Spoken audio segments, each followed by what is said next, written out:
Presiden memutuskan untuk berkunjung ke Kalimantan, khususnya ke Kalimantan Barat tadi pagi, dan baru saja dilanjutkan beliau berkoordinasi ke Kalimantan Tengah di Palangkaraya. Dalam kaitannya beliau ingin memonitor secara langsung proses penanganan karhutla yang memang untuk tahun ini karena bertepatan juga dengan El Nino yang cukup ekstrim atau cukup kering. Nah, yang daerah paling terdampak diantaranya adalah Kalimantan Barat, Kalimantan Tengah tadi bersama dengan Kalimantan Selatan, dan Kalimantan Timur dan Kalimantan Utara.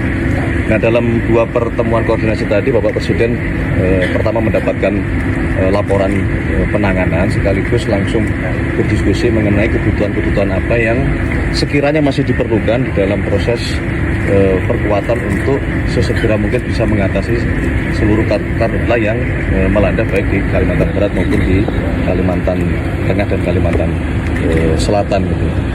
Beberapa hal juga langsung diputuskan oleh Bapak Presiden, penambahan peralatan, mulai dari helikopter untuk waterbombing, kemudian pompa air, kemudian di sini tadi juga membutuhkan pompa untuk sumur bor, kemudian juga penambahan personel.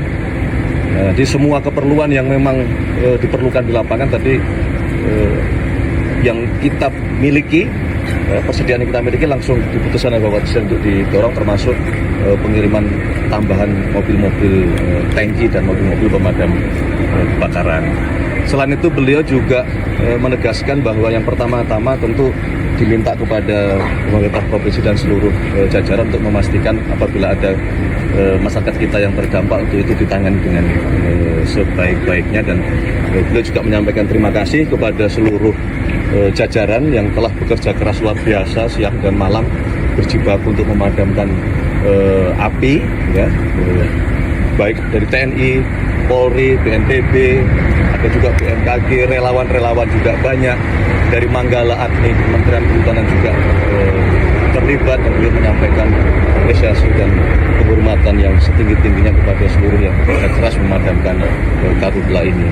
Dan terakhir juga beliau memberikan penekanan kepada kami semua untuk memberikan terus-menerus, tidak bosan, edukasi kepada masyarakat kita sampai ke level yang paling bawah untuk sekali lagi menghindari kegiatan-kegiatan yang dapat menyebabkan potensi munculnya api yang ya dalam kondisi seperti sekarang akan sangat berbahaya karena bisa membesar dan merugikan kita semua. Saya kira itu beberapa hal yang dapat kami sampaikan. Mohon untuk arusnya mungkin Pak Kasat menambahkan. Pak, cukup Pak. Cukup. Tadi dikabarkan akan menambah 3 batalion dari luar Kalimantan untuk membantu penanganan karhutla ini. Mungkin bisa sampaikan 3 batalion itu berapa personil Pak? Mungkin dari bagaimana tadi kami sampaikan, jadi memang di Provinsi Kalimantan Barat, Kalimantan Tengah, dan Kalimantan Selatan memang sudah ada batalion TB yang sudah ada di sini, yang itu juga sekarang terbukti banyak membantu dalam proses pemadaman, tetapi jumlahnya juga sangat terbatas, sehingga tadi di dalam rapat koordinasi masih dibutuhkan tambahan, dan rencananya akan ada pengiriman kurang lebih 3 batalion kembali, ya, dari perbantuan dari Jawa yang kurang lebih jumlahnya mencapai kurang lebih 1.200 prajuritnya. Insya Allah sore ini atau paling lambat besok sudah berada di lokasi. Mas, selain karena cuaca ataupun El Nino ini kan juga tersebar di media sosial, ada orang yang sengaja membakar hutan itu, Mas. Apakah ada arahan khusus dari Presiden Prabowo untuk penegakan hukum untuk pembakaran hutan ini? Ya, berkenaan dengan tindak-tindak yang masuk kategori tindak pidana, memang di dalam 2 rapat koordinasi tadi itu menjadi salah satu penekanan dari Bapak Presiden dan kita semua, bahwa bila mana ditemukan ada tindak-tindak pidana yang memang itu melanggar dan menyebabkan terjadinya kebakaran, itu harus ditindak baik perorangan maupun korporasi-korporasi maupun individu-individu atau siapapun yang memberikan arahan atau perintah untuk melakukan pembakaran atau melakukan pembukaan lahan dengan cara membakar.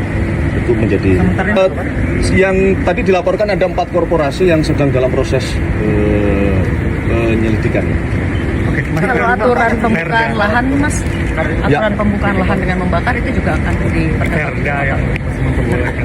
Ya, ada memang di dalam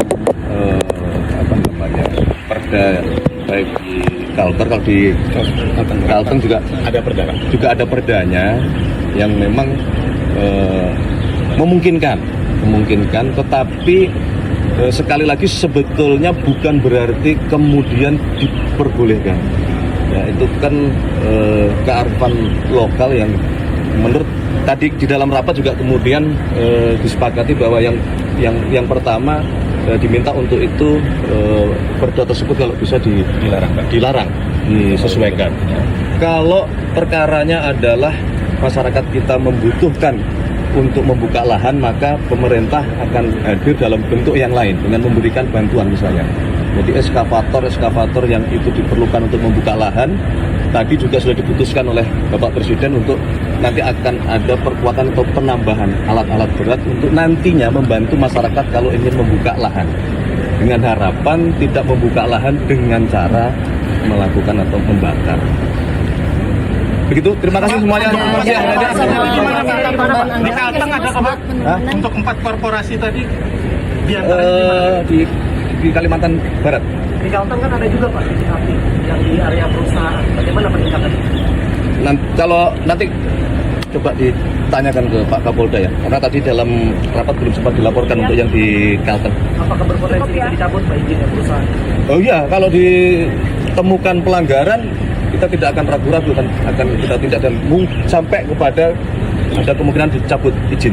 Kalau pemulihan lahan gambutnya bagaimana Pak? Pemulihan lahan gambutnya yang sudah terlanjur yang rusak itu. Ya kita selesaikan dulu apinya, nanti sembelian lagi ya.